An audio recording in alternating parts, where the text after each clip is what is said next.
Welcome, everybody, to the 57th episode of Comic DNA, X Edition number 2, on which my good buddy Alex Harner and I will be discussing the classic X-Men issues by Stan Lee and Jack Kirby, and as the title of this episode would indicate, we are on issue 2.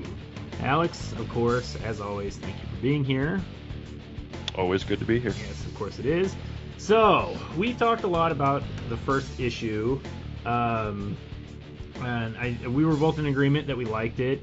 It was a little kitschy, but it was fun, and it was pretty good. Real quality work. Yeah, a strong setup issue. Yeah, strong setup issue, exactly. So I was really excited to see how that momentum carried over into issue 2. So, I'll go ahead and give a plot outline, since I made you do the last issue. Okay. This issue starts off with the X-Men that we know and love are in a hurry, racing across town, apparently, because they have been called by Professor X to an important emergency meeting. And along the way, they have to do a little bit of superheroics, because there's just always somebody in danger. They take care of that, and they get back to the mansion, and Professor X gives them the rundown of their new mission. There's a new mutant in town by the name of the Vanisher. And Professor X suspects that he's going to do something evil, and indeed he does, because he goes into a bank and robs it. And then they decide they're going to try to prevent his next crime, where he goes to, what was it? The military base? Is it actually the Pentagon? I don't know. I think it's the Pentagon. It might actually be the Pentagon, yeah. So he goes to the Pentagon, and he announces that in 2 days' time he's going to steal their military plans, and then he disappears. Such hubris. Yes, exactly. Oh boy, he is the mark. He's got the attitude for a supervillain. So he announces that he's going to steal the military plans, and then disappears, because that's his power, that he can disappear. Or teleport, I guess. I don't know. I don't remember. I think it's teleporting, but it's that kind of loosely defined superhero science that maybe it's something else. Right. But it doesn't really, whatever. Right. So after looking like a big shot by robbing a bank and then totally calling out the Pentagon, he gets a bunch of other criminals that start begging him to work for him. And then 2 days later, he just shows up at the Pentagon to steal the plans, and he does, and then the X-Men fight him, and the X-Men can't beat him because he's just too crafty, and they're too unskilled. He vanishes too much. He's too good at vanishing. And so then he uses the military plans that he successfully stole to blackmail the White House. He says he's going to give them to Russia.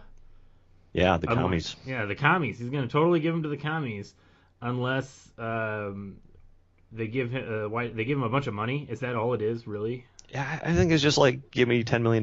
Yeah, I think that's what. Oh yeah, that's like right. That. Because he's like, and he specifically says unmarked bills, tax free. That's tax free. That's my favorite line. Is that he's demanding all this money tax free. Yeah. And I chuckled at that too. Yeah. It's like, what? Well, so Professor X and the X-Men, they study his power, and there's this interesting moment where Professor X has a special camera that photographs at a speed of 20,000 frames a second. So they're trying to pretty awesome camera. Yeah, they're trying to deduce how his powers work, and I guess that's where they find out that he's instantaneously transporting himself. And so Professor X says he calls his CIA agent, like his hookup in the feds. Not CIA. Is it FBI? I think it's FBI. It's FBI. He calls his FBI contact. Or I'm sorry, he doesn't call him. He contacts him with his he psychically powers. Yeah. Connects with him. He psychically connects with his FBI contact and tells him, just go ahead, get ready to pay the money, and when he shows up, I'll take care of it. So this is where you get to the brilliant ending, where the big twist where you're going to see what's going on. The X-Men show up, and Vanisher shows up with like, his gang of mobsters. They're like hood criminals. They're like old-timey mobsters. Old-time yeah. Dick Tracy villains, except they're not like characteristically interesting. They're just the guys wearing fedoras, you know. Fedoras and cigars and handguns and looking nasty. And he just laughs off the X-Men because he beat them before. He could beat them again. And then Professor X wheels out in his wheelchair, and he just laughs at Professor X, the helpless human. How dare he threaten the Vanisher, the mighty mutant? And then Professor X unleashes the full power of his mutant ability and completely wipes the Vanisher's memory clean. So he doesn't even know who he is. In like 3 panels. In 3 panels. It's not even like a battle. Right, it's not a battle. Done. It's completely effortless. Like I think the dialogue is you cannot even guess the extent of my power which is now being directed against you. And then 3 panels, it's, oh my gosh, what is happening to me? Oh, who am I? What am I doing? Somebody tell me who I am. Instantly, he's just like full amnesia.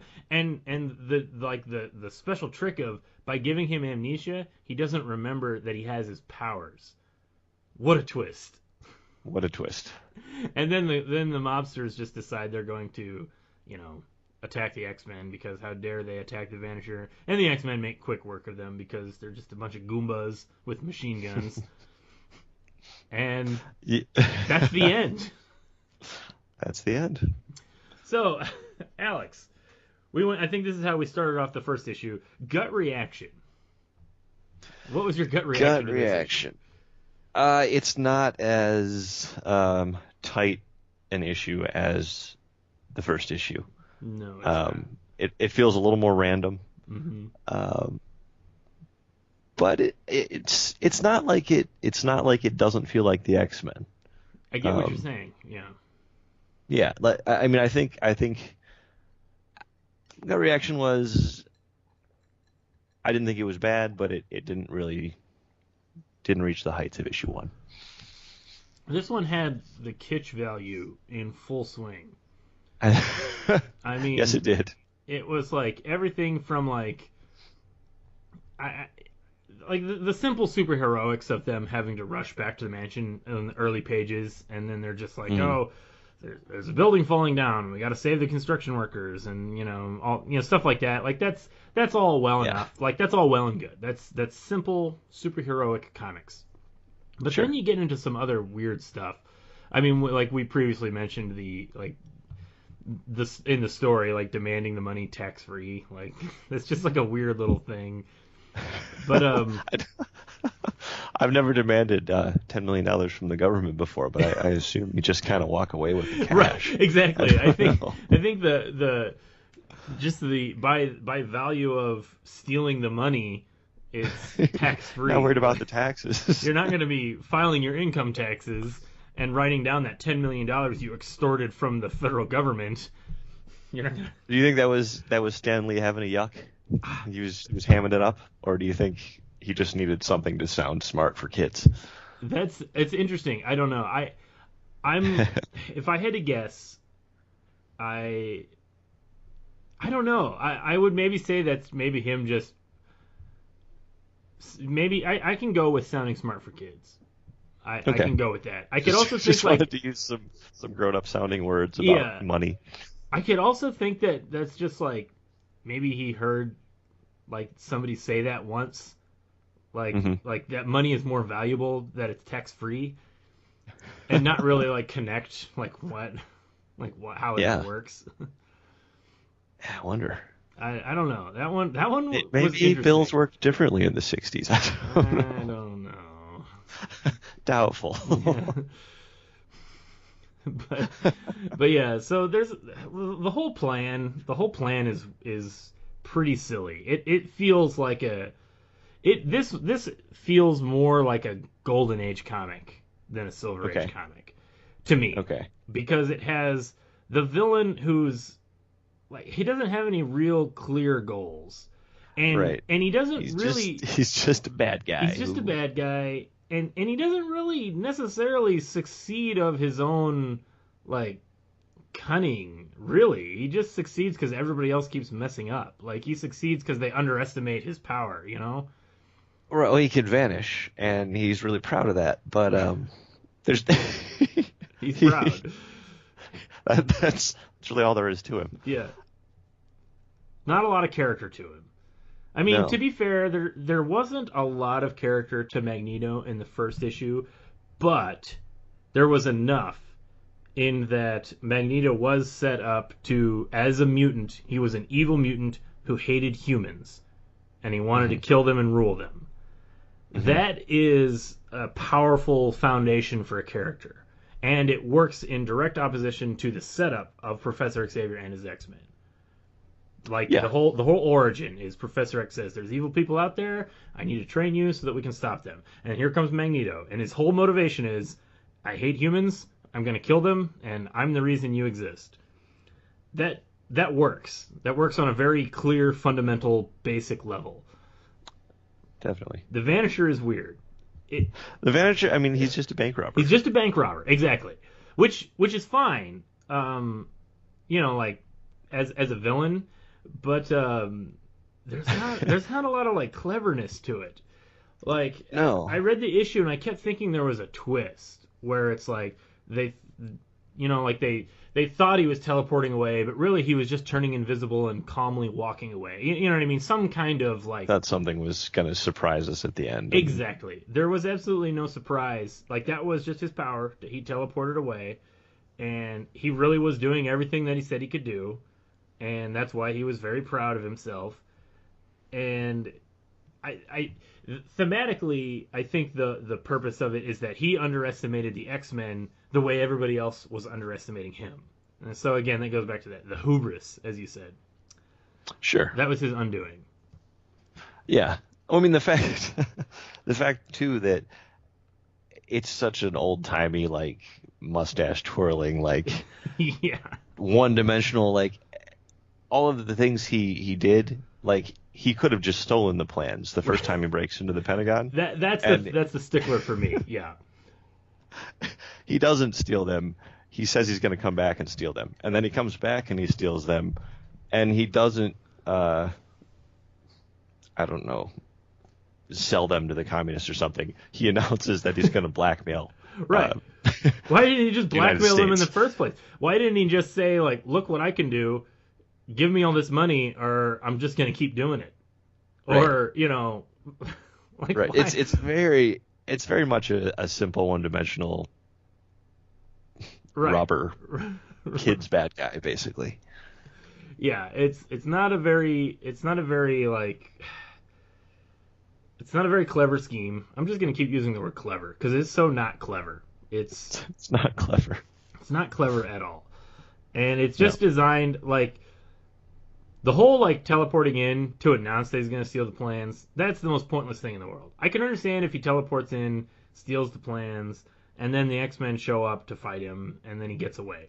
Fine, like that works. And then he announces that he's going to blackmail the government. He'll give them back if they give him money. Fine. But the weird, like, showing up to announce your intentions just so that they can try to defend themselves. Right. Just so that he can really, really humiliate them. I don't know. I guess it goes back to I'm pretty certain the intent of the story was hubris. That was his undoing. Okay. I couldn't help. Okay. I couldn't help but read the entire issue, or the Vanisher through the entire issue as having the Monarch's voice from Venture Brothers. Right. It really I was just like, he does feel like a villain who's just doing what he thinks villains does. right. You know, like, I mean, he would fit perfectly in the Venture Brothers. oh my god. As just some goofy, like, what is he wearing? What is Yeah. he talking about? Why is he behaving this way? Like, this could only exist and be taken seriously by children in the 60s, but if we put him in a contemporary cartoon that pokes fun of it all, you know. That's exactly right. He does look like a bad villain from the Venture Brothers. Let's talk a little bit about this character design. We talked about the first issue about how pretty perfect Magneto's design was. Like, it's a strong design. It stayed consistent for, 50 years of like pretty much that's his costume. Mm-hmm. I don't see anybody really bringing back the Vanisher costume for anything ever. I've never seen this costume anywhere but this comic. Yeah, I'm not an expert in X-Men history or continuity, but I don't know if this character has ever been brought back. Certainly not in any big way. He might have shown up as like a, one of those minor characters that gets brought back for a story, like a Brian Michael Bendis comic where he brings back an old lame villain but gives him a cool leather costume to update him to 2001. Yeah, and then like kills him off just instantly. A nod to. Yeah, just like a nod to continuity, but then, just the whole story is about how pathetic and stupid he is, and then he dies or something. Maybe he came back in that regard, but he's certainly not been a recurring memorable villain, that's for sure. Not to my knowledge. I do notice that he has the same color scheme as Magneto. The red, he does. Like maroon and purple. They're definitely sticking to the purple and red or pink. Yeah, it plays off the X-Men, blue and yellow, I guess. What is he wearing? It's I can't tell. Is it a cowl? That's the weird thing. This is the magic of like superhero comic art. Jack Kirby, I mean, he did this a lot. Like a lot of his costumes, you could not tell how they would exist practically in the real world, right? Like there's just like a lot of weird made up fabric design. And and sometimes it looks really cool. Like it looks cool. It's art, it's a flat 2D image, colors on paper. And it can look cool and be something that doesn't have to exist in the real world. I think that's the power of comics. But then other times you get something like this where it's just baffling. Like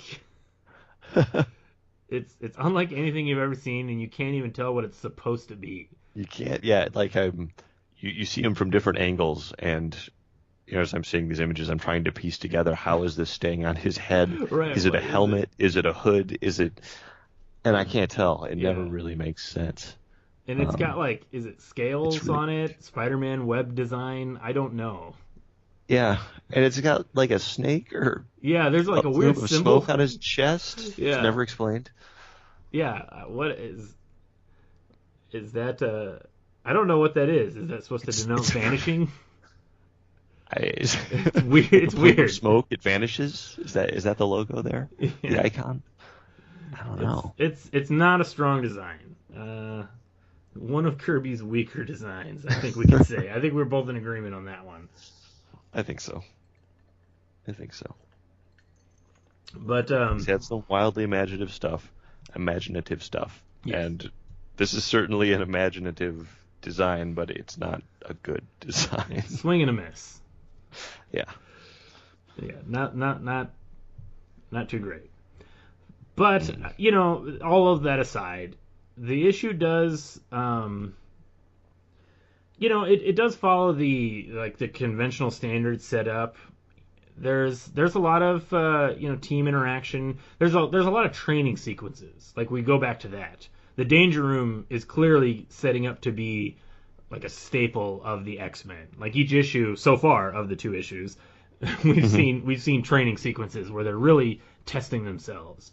And I think that is one of the themes that I appreciate continuing from the first issue is that they are students and that they are training to use their powers. And so there is that focus on like they're not necessarily competent. Maybe that's not quite what I'm looking for. But that's the main point is that the first time they show up to fight the Vanisher, he defeats them and they're all dejected because they're just like we couldn't stop him. Clearly we need to train more, And there's a lot of time spent in the Danger Room where they're pushing themselves to their limits and they're trying to completely master their powers. And I will say that is something that is unique to superheroes. Like so many, especially the Golden Age superhero comics, they were all like, little orphan boy is alone in the world, discovers some magical item, instantaneously God. And just, I'm now a superhero and I'm going to do this thing. And it's pretty basic. Now, obviously, a lot of the memorable characters broke away from that. You had your Batman and your Superman, but even Superman was just always Superman, right? Right, right. There was, well, I haven't read the early issues, but it didn't seem like a lot of time was dedicated to him training to be super. No, It was just nothing super. about that. He just was Superman. And so Right. the X-Men did kind of take it that little step further, where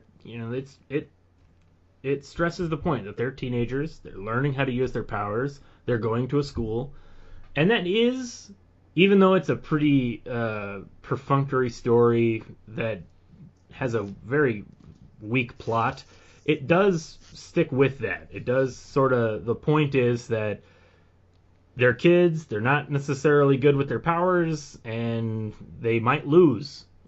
Fortunately, they have Professor X there to get them out of any jams. But I do think that, like, even though, as we've been saying, it's not the tightest story, and it's certainly not a story that is well remembered. You know, like you said at the beginning, it does still feel like the X-Men, because it does still hit a lot of those beats, a lot of those, It does. like moments, It those does. X-Men moments. And I think you're right. It really does continue to emphasize the fact that it is a school. You get a lot. It doesn't skimp on the training sequences. Like Right. Kirby really goes out of his way to show that they've got this room where they're firing missiles at these guys to make them better at what they do. Yeah. So that's pretty well developed, and it has been in both issue 1 and 2. Mm-hmm. I also thought it was interesting that Professor X is kind of a jerk. Like, So he's a taskmaster. Like, he's really I love the way he's depicted in the Danger Room sequences, where he's just like always yelling at him. He's a teacher, he's a teacher that Stan Lee probably remembers having as a kid. Right. Like you said, he's a taskmaster. He's in charge, and he's constantly he's telling taking them to a be stern quiet. voice, He's telling them to give themselves demerits. Yeah, He's that was my favorite. Yeah, where he's reminding them to give themselves a demerit. Right. It works. He's not he's I don't know. Would you say that he's like a unique mentor figure especially in superhero comics? Well, I would think certainly for the time. Like, he really, I didn't realize, having never read these issues before, the extent to which that really is the focus. He's not, I think we think of him more as today we think of Patrick Stewart. He has like these this wise fatherly philosophical moments, and he's almost one of the main superhero characters. Mm-hmm. But he really is just this kind of naggy old man who's... Yeah. He's like, shape up, pay attention, do this. I want to see you work harder. And that's the bulk of his dialogue. Right. I liked the training sequence with Beast. And this, I mean, I'm a writer, so I guess I'm going to keep talking about like thematic consistency. But if we're going with the thematic consistency of hubris, I liked the sequence where Beast was really confident. He's doing his training sequences, and he's done them enough times. Professor X can't surprise him, and then Professor X surprises him, and he falls into like a hidden trap door, and he's got to catch himself and really work his muscles to the limit to pull himself out and fling himself out. And then there's that's the twist reveal in the story, is that was the true training sequence all along. He wanted to test Beast's muscular tensile strength, not his agility, which is what Beast thought he was being trained on. And I thought that was that's clever writing, which I'm gonna totally give that one to Jack Kirby, because that was a sequence. Illustrated sequence. Yeah, illustrated sequence. And that was the whole twist. Was Beast thought he was doing one thing, he got overconfident, fell into a trap, and then successfully got himself out of it, because he is good at what he does, and he's pushing himself, and he's training, and he has Professor X's tutelage to help him out. I actually think that was a better character moment than anything we were given in issue 1. I agree. It made me like Beast more, and it made me like Professor X more. I actually think that's possibly, I mean, it's certainly the best moment of this issue.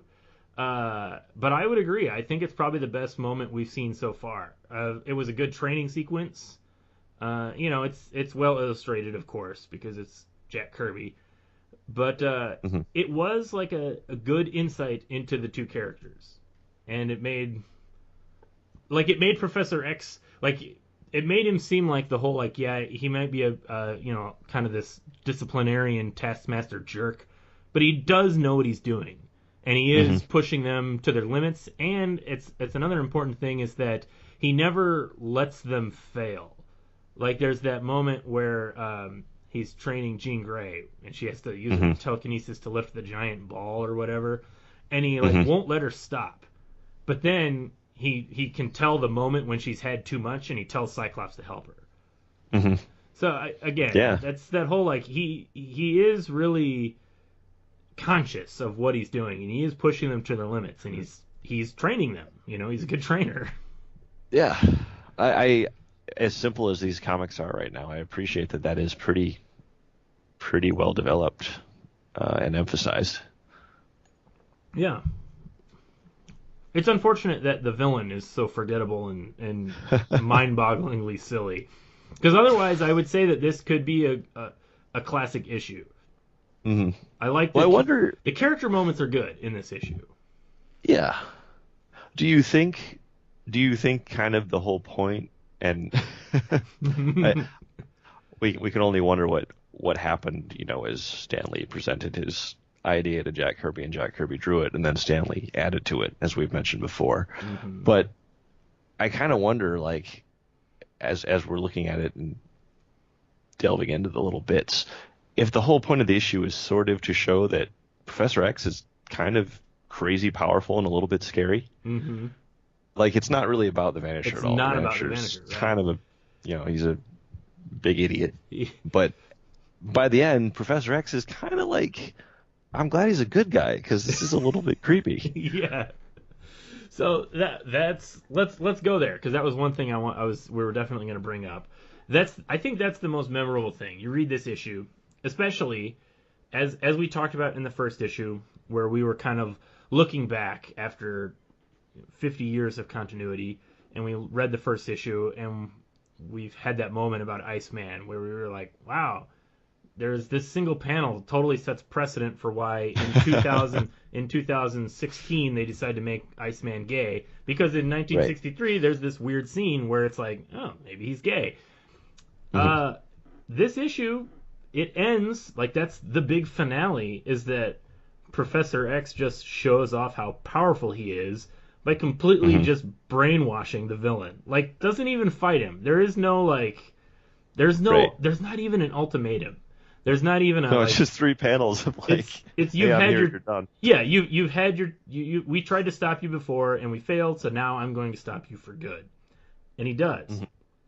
And I gotta say, looking back after 50 years of continuity, that does kind of set up all of the precedents for every single story. There have been multiples of them, but every single story where it turns out that Professor X might not be as good of a guy as we all want him to be. Right. And there's all those little. They do those little. Especially more recently. Yeah, recently, especially. I think he's dead right now, but like. I can't keep track of 5-10 years, whatever. Right. But everybody, like, their writers are always quick to trot out a dark storyline about some secret from Professor X's past. He knew that the Danger Room was sentient, and he still kept it trapped. He knew that Summers' brother, the third Summers brother, I don't know. I don't actually remember what that one was. That's probably in there somewhere.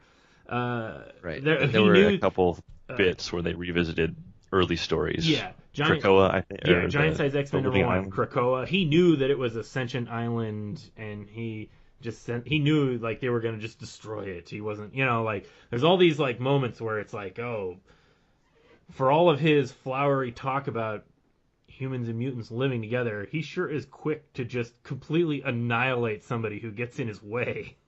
And this issue kind of completely sets up precedent for that. That's really interesting. Isn't it? The second issue of the X-Men are already kind of implying that maybe he's a little weird. Maybe there's something to be kind of afraid of here. Well, this issue also kind of has that dubious 1960s style, like, I'm trying to think of how I want to phrase this. This like sense of like authority, because Professor X just has a contact at the FBI who is like ready to talk with him and work with him. So there's this establishment that Professor X is obviously some kind of valuable, important person. I mean, he owns a lot of land in Westchester. He's got this mansion, this school. He's training people. And, now you find out he's got a contact with the FBI that he's regularly working with. And the FBI is ready to just let him do his thing. Like, we trust you to do your thing. Now, part of that is just the simplicity of superheroes as they're presented in these old comics. I mean, you look no further than the old Adam West Batman, and the Bat phone, and they just, they just call him on the Bat phone and he shows up. And there's lots of kitschy jokes about how he's Batman, he works with the law, he's, things like that. Right. And it's just accepted. Yeah, it's just accepted, and that's sort of what's going on here, I think. It seems that way, sure. Although I found it kind of funny, the X-Men are very public. That was another thing, actually, that was sort of just, I don't want to say it caught me off guard, but it felt like it was like all of a sudden. Like we had X-Men issue number 1, and then issue number 2, they're saving people, and Iceman is getting like flocked by young ladies who are like, "Oh my God, it's the Angel! I want his autograph!" And they're sexually harassing him on the street. Super aggressive. They're it's a football team of women that are just trying to tackle him and kiss him, and it's like Beatlemania, except Angel. Yeah, I wonder if Stan Lee was thinking of that. I think that gets my favorite panel for the issue as well. I was going to say that's my favorite panel too, hands down. Where Jean Grey pulls them all away and sends them sort of like it's like this group of 8 ladies floating away. They're just they're all like in weird positions and they're just floating away. And the dialogue in that panel is incredible. It's fun times over, chickadees. This isn't Sadie Hawkins Day. Alex, you're kind of young. Do you know what Sadie Hawkins Day is? I thought to myself I should look that up before we talk about this. I have no idea. Okay. Sadie Hawkins Day. I don't remember why I know this, but this is just one of those useless pop trivia things that I know of. Sadie Hawkins Day is an old thing. I mean, clearly it was a thing in the 60s, but it was something that I think high schools, maybe colleges also did. But Sadie Hawkins Day was the day where the women would be allowed to ask guys out to a dance. And that was like the one day. Yeah, that was like the big joke. Was like normally it's always guys that are asking women to a dance, but for the Sadie Hawkins dance, that's when girls get to ask out the guys. And I'm totally not going to do my research right now, but I actually think that the origin for that lies in comics themselves. Like it might be a comic strip that originated that. Really? You might have to do some investigating. Maybe check out Brian Cronin's Comics Mysteries Unsolved or Comics Mysteries Revealed. I don't know. Comic Urban Legends over at CBR. I know you used to read that website. I think there's something over there sometimes. Yeah, I think there's something about the Sadie Hawkins dance, but I do know that like it was a thing. Like it was a regular pop culture thing where girls would ask out guys, and that was like the one time that they would do it. I gotcha. And then, so that's what Jean Grey's saying. It's not Sadie Hawkins Day. You got to stop sexually harassing Angel. But then I also love the joke. This has to be like just a mistake or just carelessness. As that Angel calls Professor X Dr. X. Dr. X. Yeah. Well, he might have a doctorate. Yeah, I mean, there's nothing to say that he doesn't have a doctorate. He's a professor. It's very likely that he has a doctorate. I think more than anything else, it was just to make the lettering fit in the bubble. which I'm going to go with that because in that case I appreciate the clean lettering. As we complained about the bad lettering in the first issue, particularly with that one particular panel anyway. I did think the one covering up Magneto. Yeah, entirely. It's just unacceptable. Like the lettering in this issue was a lot cleaner. And I'm assuming Dr. X just fits better than Professor X. Or it was a mistake. I mean, Stan Lee, the whole reason Bruce Banner's name is David Bruce Banner is because Stan Lee couldn't remember the Hulk's name, and at one point he just started calling him David Banner. So there's that going on too. He made a lot of characters. There was a lot to keep up There was a lot going on, yeah. But anyway, I do agree with you. That's my panel. That's my vote for best panel of the issue. That's just beautiful looking. And the girls, they've got the silly dialogue. His kiss is more powerful than I thought. Because they don't know what's going on. They just think they're flying. It's so ridiculous. It's great. Classic. But anyway, yes. They're very public. All these ladies know who the X-Men are. Everybody knows who the X-Men are. Even the Yeah. construction workers are like, hey, you're the X-Men. Right. You're Cyclops, aren't you? One of the X-Men. Like, he specifically recognizes Cyclops. Yeah. There's not a lot... We haven't gotten to the whole anti-mutant prejudice bit yet. True. That's right. Right now, they're just superheroes. Kind of Right. weird. They're presented as being weird, compared to the Fantastic Four, who... The Fantastic Four would have been the successful flagship book at this point. And they were popular. I think that this is just kind of stylistically following... I mean, it even says so on the front cover, in the sensational Fantastic Four style. Uh-huh. So I do think that Stan Lee's just kind of going with that.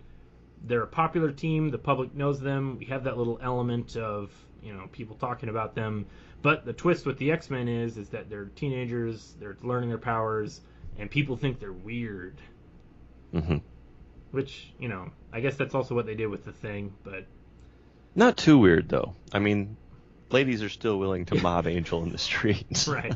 I mean, to be fair, he's Angel. Like, he's... Looks like an angel. He looks like an angel. Yeah.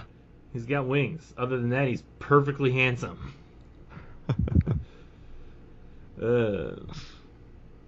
I have found it kind of interesting, the occasional bit of pop culture that Stan Lee works in as well. Yeah. You will occasionally drop a name of someone, an entertainer at the time, or a personality that would have been popular back in the day. Mm-hmm. I used to mock Mark Miller for doing that, but he was just just following Stan Lee's lead. Exactly. That's what made these books popular. Yeah. I mean, it makes perfect sense to have the Hulk talking about Freddie Prinze Jr. in the Ultimate. That was a thing. That was a thing. And kids today are like, who? What? Right. But you know what? If Stan Lee can talk about Sadie Hawkins' Day and whatever else, there is an issue in the future where they reference the Beatles. Okay. Gotcha. To be fair, the Beatles are, I think, a little bit more timely than... or timeless, I should say, a little bit more timeless than Freddie Prinze Jr., perhaps. But yeah, Stan may have been better at sort of picking out what was going to last. Then again, I mean, it would have been like 1964. How would you have known that the Beatles were going to stick around for forever? Despite maybe he just got lucky. I think he got lucky with that one. Yeah. And who's to say Freddie Prinze Jr. won't have a comeback? You know what? If John Travolta can make a comeback, then so can Freddie Prinze Jr. Just needs to get Quentin Tarantino to put him in a film. There we go. Entirely possible. Entirely. Well, we're getting a little sidetracked here, but I'm going to mention what was my other favorite panel? My other favorite panel was after the X-Men fail to stop the Vanisher. It's just a panel of the newspaper boy selling the next day's newspaper, and it's got like the headline is Vanisher steals defense plans, X-Men fail in attempt to halt theft. But my favorite is the dialogue for the Paperboy is extra. Vanisher makes monkeys out of X-Men. Extra. I don't know. I love the term like making monkeys out of somebody. I can't tell you why. I just think it's funny. That's some good old-timey lingo. Old-timey lingo. I use it regularly. Make a monkey out of you. But there you go. I guess that's just part of my old-timey slang. Yeah. It's up there with Mickey Mouse Operation. Mickey Mouse Operation, yes. One of my favorites. I say that all the time, and people are like, "What are you talking about? Disney's like the biggest corporation in the world." What's wrong with the Mickey Mouse Operation? Right. Like, I don't even know anymore. Yeah. But anyway, so that's part of the fun of reading these comics. That's true. You get a lot of that. And that is kind of I can enjoy reading these issues because I am just one of those weirdos who likes old timey things, and so I can read this. You're an old soul. Yes, I'm an old soul. I have been told that actually by lots and lots and lots of people.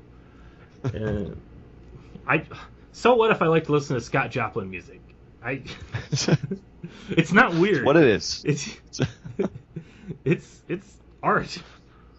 It's American. Anyway. I mean, come on. Yeah. But anyway. Yeah. So.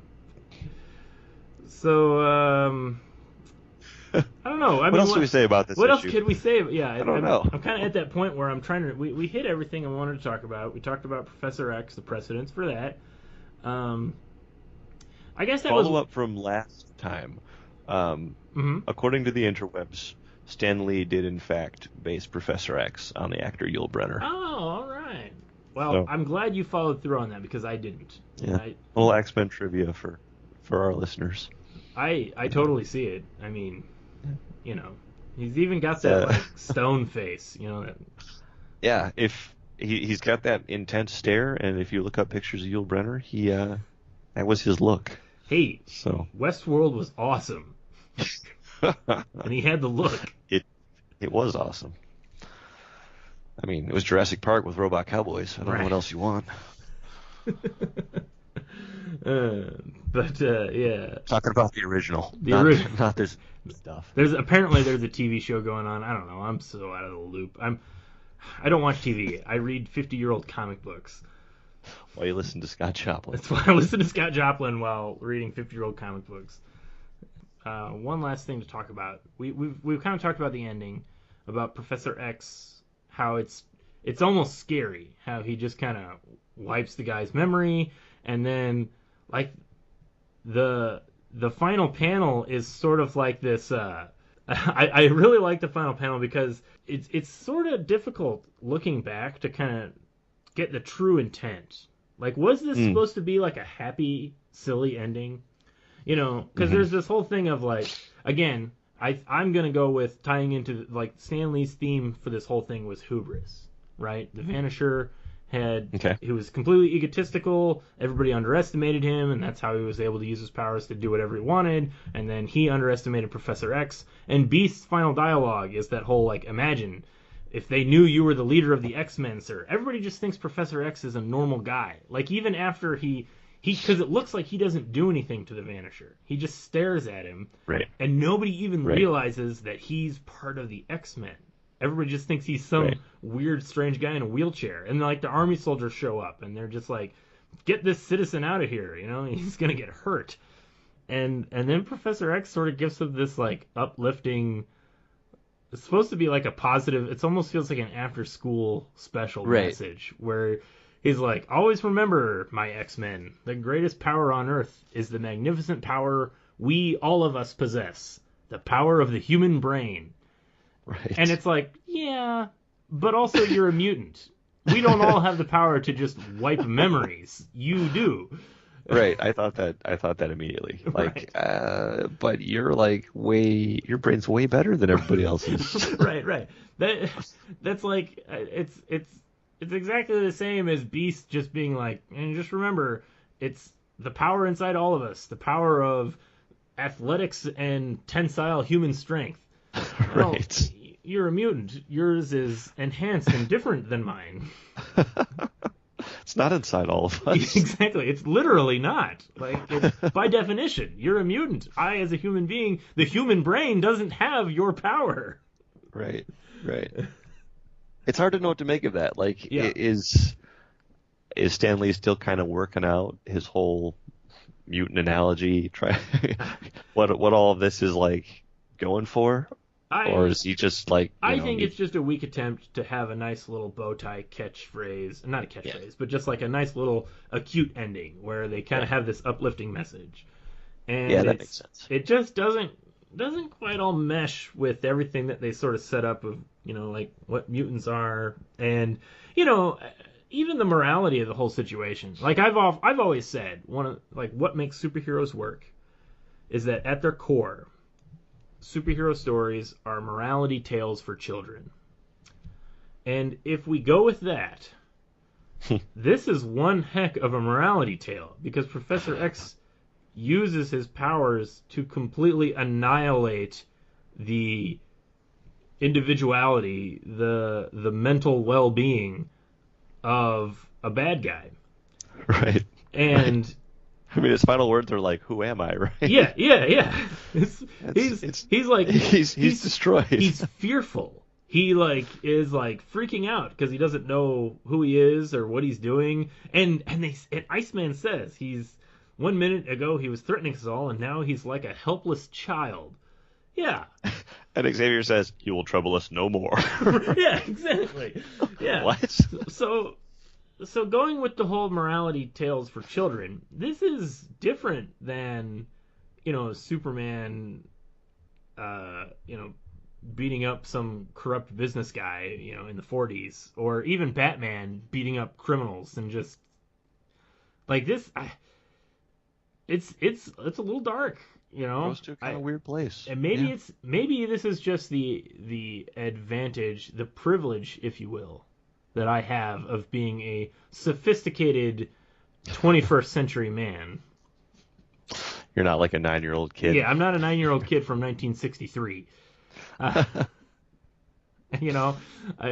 got 50 years of philosophy and other moral quandaries that America has wrestled with since this issue came out. This issue came out before Vietnam, which that was, just like culturally speaking, as like a cultural touchstone, that was a huge kick in the moral pants of America. That was like a huge moment. So this is something that happened before that. So I don't really know where I'm going with this, other than to say you're going to spin it into a conspiracy about the government using LSD to control minds and tying that into Vietnam, I think. I think you could go there if you wanted to, but we don't really have time to get into that. That'll be another podcast. Save that for a whole podcast. Yeah. But no, it's just it's interesting because it's presented as like a simple children's tale. And he's a bad guy. He's stealing plans. He's hurting people. He's blackmailing things. Fortunately, Professor X is here, and he's got all the power in the world to just snap his fingers and put a stop to that. And, right. Yeah, make him go bye-bye, make the bad man disappear, don't ask questions, and nobody knows. It's totally a secret. They think he's some ordinary guy, but don't worry, he's on your side. As long as you're on our side. You're on our side, aren't you? Aren't you? So, yeah, the whole reading this is kind of weird. But again, I say... As a kid, as a kid in 1963, you would just say, wow, what a powerful mutant. And he totally got them. Because I think kids, maybe this was just me, but kids love the idea of, pulling tricks on people. And kids love the idea of, tricking adults and, appearing smart and keeping secrets. Was that just me? Was I just, a really troublesome child? Conniving little bastard.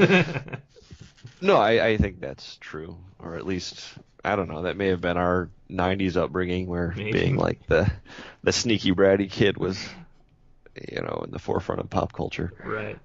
But no, Bart I think Simpson was my TV idol. It's not my fault. It was Matt Groening's fault. He put that filth on TV. I couldn't help but watch it and be influenced. Bart Simpson and Home Alone. Yeah. Just warped you, man. Yeah. It's not fair.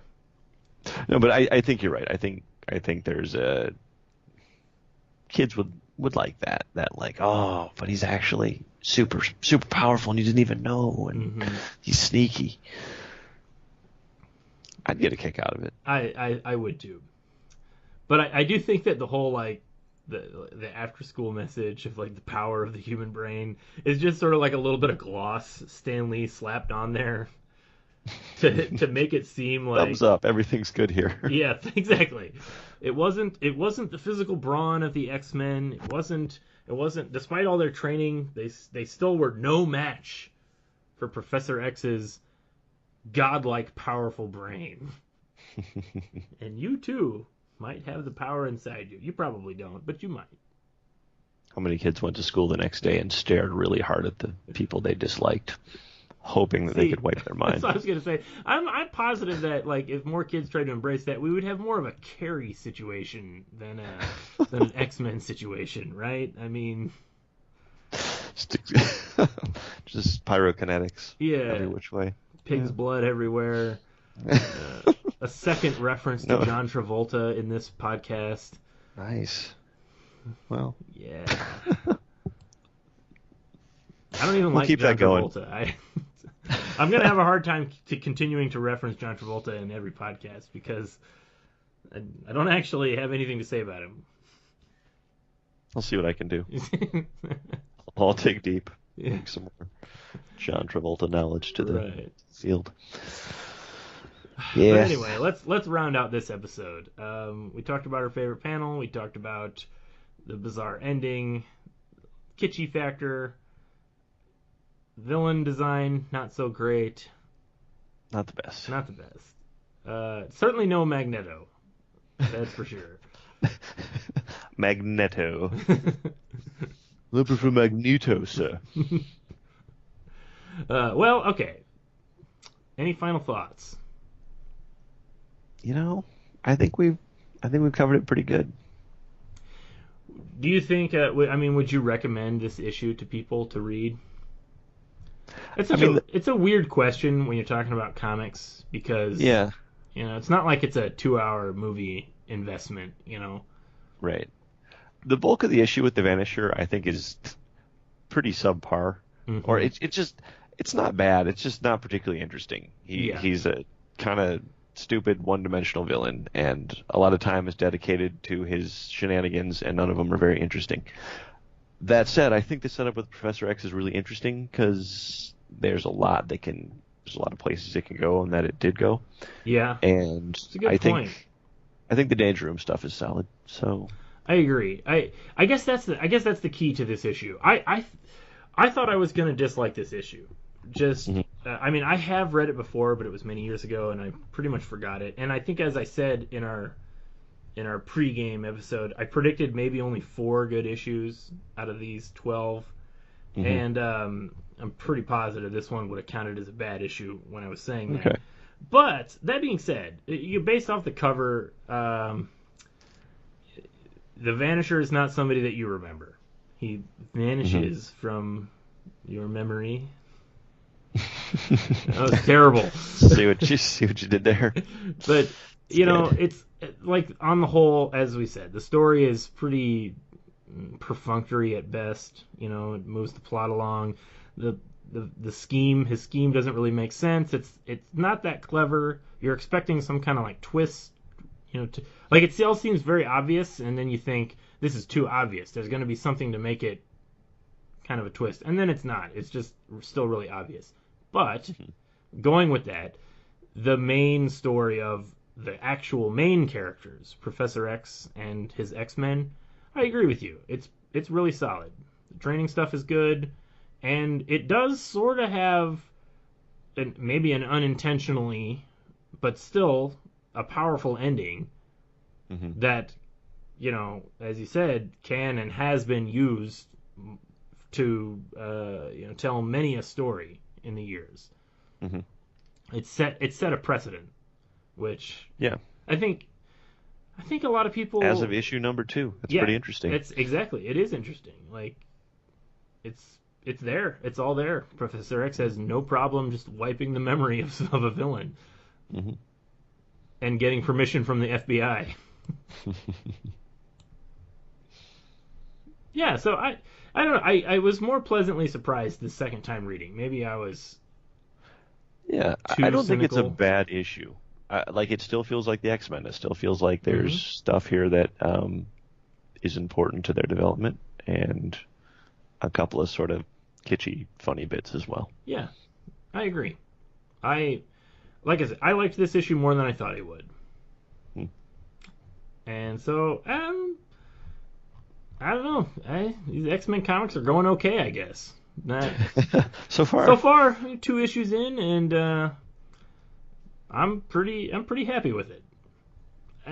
Again, I think we talked about this in the last episode, how, like, talking about how they stack up to our version of the X-Men, like what, as kids, the version of the X-Men we knew, which would have been like the 90s cartoon and some of the comics that were going on at the time.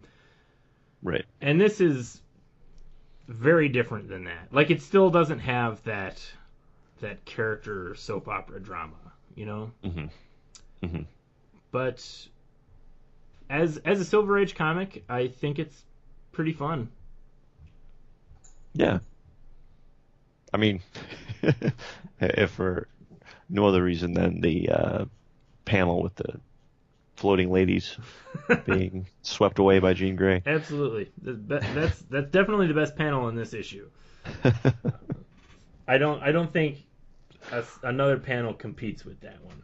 Certainly. No, I'll second that. Okay. Well, I look forward to issue 3 to see if we can keep up this momentum. Where will it go next? Where could it go?